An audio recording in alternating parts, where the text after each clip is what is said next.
მერკური მორიელში წყლის ენერგია არის უკვე და ეს არის სიღრმეები. ადამიანებში ან გარემოში აინტერესებს სიღრმე ემოციური. მერკური მორიელს ახასიათებს რაღაცების ამოტანა, რაღაც დაფარული ამოიტანოს ვიღაცისგან, ამიტომ ხშირად არიან ხოლმე ჩუმად დამკვირვებლის როლში იძლევს აქ ღრმა დაფარულ ენერგიას, რომელიც შეიძლება ან ადამიანში იყოს, ან სიტუაციაში იყოს, ან ისტორიაში იყოს, ხო? აინტერესებთ ცოტა ან ეზოთერული თემები, ან ასტროლოგიური თემები, ანუ რაღაც ან ფსიქოლოგია აინტერესებს, ძალიან კარგი ფსიქოლოგები გამოდიან. წყლის ნიშნავს ზოგადად ეს ფსიქოლოგიური მიმართულება ძალიან კარგად შეუძლიათ. ოღონდ მერკური მორიელი განსხვავდება სხვა წყლის სტიქიებისგან, რომ ანალიტიკური აზროვნებაც აქვს მერკურ მორიელს, რომელიც კიჩხებს და თევზებს მეც არ აქვს, იქ სუფთა ინტუიცია არის და გზნობა. და აქ ანალიტიკაც არის, იმიტომ რომ იცით, რომ პლუტონი ჩვენთან რაღაც ანალიტიკურ ენერგიას ატარებს, ეს არის დროსა და სივრცეში. მე ინტუიციურად, ანალიტიკურად ვიგრძნო რაღაცეები და ეს აზროვნება, ეს არის ანალიტიკური, ძალიან ხშირად არიან ხოლმე, იცით, როგორ სფეროებში.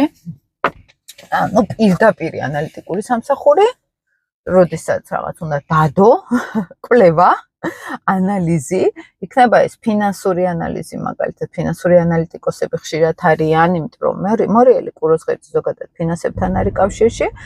ფინანსური ანალიტიკოსი, ბიზნეს ანალიტიკოსი შეიძლება იყოს მერკური მორიელი, რისკების შემფასებელი შეიძლება იყოს, მათი აზროვნება მუშაობს უსაფრთხოებაზე, საკმაოდ ეს იქნება როგორც ტექნოლოგიური უსაფრთხოება, მაგალითად, ან ფინანსური უსაფრთხოება, შეიძლება უბრალოდ იყოს ადამიანი ფსიქოლოგიაში, სადაც ფსიქიატრიას სწავლობს და სადაც ღრმა პროცესებს, ქიმია, ბიოლოგიის დონეზე სწავლობს. კარგი ექიმები გამოდიან, კარგი მკვლევარები გამოდიან, მერკურის ხალხი და ძლიერი გონება არის. მერკური მერვე სახლში ანალოგიურად ანალიტიკური გონება არის, კრიზისულ სიტუაციებში კარგად ხვდება გონება.